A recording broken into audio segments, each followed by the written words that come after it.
युष्पं सूर्यस्त्वं चन्द्रमास्त्वं ब्रह्मभूर्भुवस्वरों गणादिं पूर्वमुच्चार्य वर्णादिं तदनन्तरम् अनुस्वारः परतरः अर्धेन्दुलसितं तारेण रुद्धम् एतत्तव मनस्वरूपम् गकारः पूर्वरूपम् अकारो मध्यमरूपम् अनुस्वारश्चान्त्यरूपम् बिन्दुरुत्तररूपम् नादः सन्धानम् संहिता सन्धिः सैषा गणेशविद्या गणकऋषिः निचरुद्गायत्री छन्दः गणपतिर्देवता ॐ गणपतये नमः।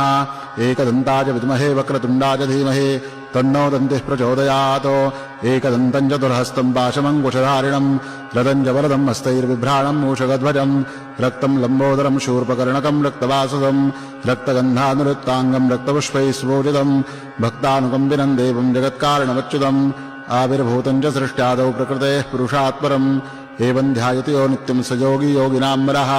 नमो व्रातपतये नमो गणपतये नमः प्रमथपतये नमस्ते अस्तु लम्बोदराय एकदन्ताय विघ्ननाशिने।